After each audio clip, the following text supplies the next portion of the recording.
Olá pessoal, Rodrigo Vitorino aqui, tratando da matéria de juizado especial criminal.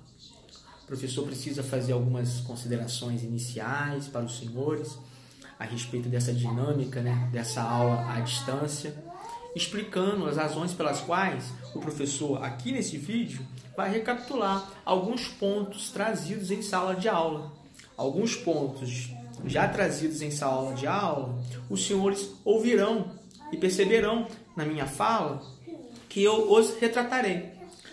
Apesar disso, o professor tentará trazer outras peculiaridades, características que não foram trazidas e faladas, reproduzidas na sala de aula, na aula presencial. Eu peço a compreensão dos senhores, o professor vai tentar fazer o melhor. O professor não tem tanta habilidade com essas ferramentas tecnológicas. É a primeira aula, espero, de muitas, que o professor se coloca diante de uma ferramenta deste tipo, desta espécie, parando na frente do celular ou do computador para falar. Há uma dificuldade por todos em encarar isso. Com o professor não seria diferente, mas estou aqui para encarar o desafio e farei o meu melhor. Peço aí desculpa se me equivocar nessa dinâmica, nessa aula à distância, e vamos iniciar falando do juizado especial criminal. Os senhores sabem, o professor já fez menção a isso em sala de aula, a respeito do processo criminal. Sempre imperou ao longo da história, com a formalização do Estado, com a sua divisão de poderes, a necessidade de se tentar a responsabilização criminal de alguém apontado numa investigação preliminar como autora ou partícipe de uma infração penal. A isso se presta o processo criminal. Absolutamente para isso. Apurar se realmente está concretizada nos autos do processo a materialidade do crime e prova suficiente, cabal, extreme de dúvida a respeito da autoria e participação daquele que senta no banco dos réus. Mas antes de o professor falar propriamente dito do processo criminal, de sua necessidade, a gente tem que recapitular algumas coisas, O fato gerador, inerente ao processo de índole criminal, os senhores sabem, é a infração penal, gênero cujas espécies são os crimes e as contravenções penais.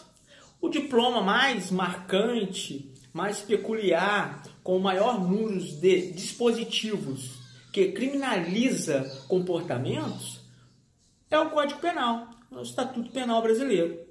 As contravenções penais, por sua vez, tem lá o Decreto-Lei 3.681, do ano de 41. As contravenções penais, os crimes a não, segundo o magistério do brilhante Nelson Hungria. Então, professor, e aí? O que acontece? Sempre imperou a necessidade de o Estado se aparelhar com órgãos persecutórios, ou seja, com órgãos que têm o intuito de elucidar, investigar, para, com um processo criminal, ao final, atestando a materialidade delitiva e a prova suficiente de autoria, de forma cabal, a responsabilidade penal do réu, do processado.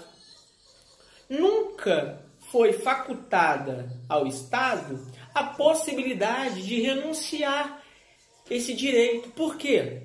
Esse direito é inerente a todos os cidadãos que compõem a sociedade. O Estado, a administração, o Estado, juiz, quando se aparelha de mecanismos, meios, de recursos materiais e humanos para elucidar a infração penal, ele está, na verdade, atendendo às súplicas dos cidadãos. Ele está atendendo uma necessidade de restaurar o ordenamento jurídico penal. Como que se restaura o ordenamento jurídico penal? Mostrando para com a coletividade, os cidadãos, que, havendo a prática delituosa, o Estado imediatamente começará a agir, buscando investigar, apurando e elucidando a infração penal com todas as suas peculiaridades. Para isso, o Congresso Nacional, através dos seus mecanismos, sobretudo o procedimento legislativo, cria mecanismos legais, bem como cria órgãos persecutórios para atender essa dinâmica. Sempre foi assim. Daí a razão pela qual nascer a Polícia de Atividade Judiciária, representada tanto pela Polícia Civil quanto pela Polícia Federal. Sempre imperou isso.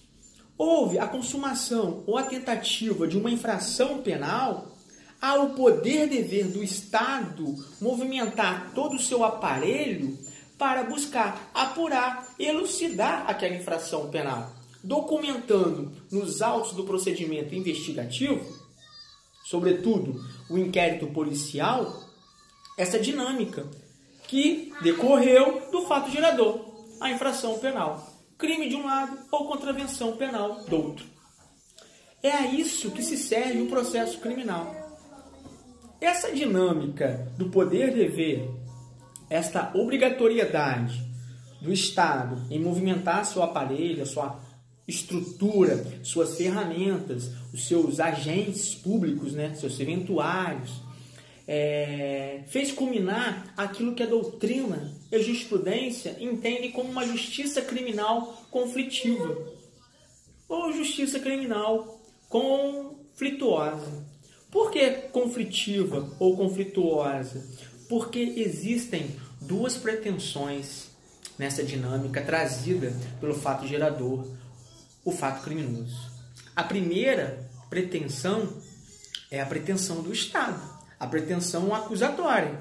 Se houve a materialização de uma infração penal, bem como indícios documentados no procedimento a respeito da autoria ou participação, eu, como agente público, não posso esquivar do poder-dever de agir.